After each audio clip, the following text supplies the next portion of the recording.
trời muôn vàn đời hát ca vang mừng vua thánh.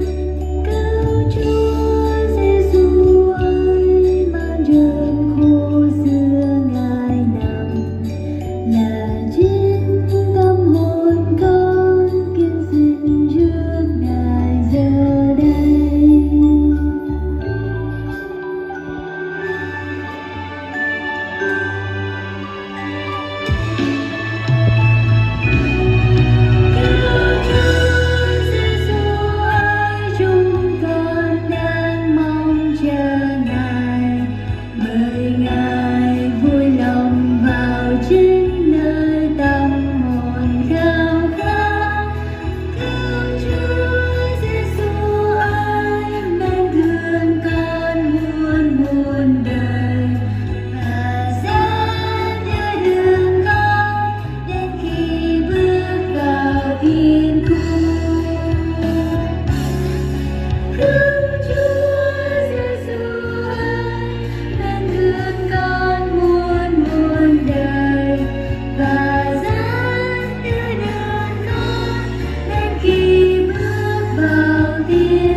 Khi bước vào thiên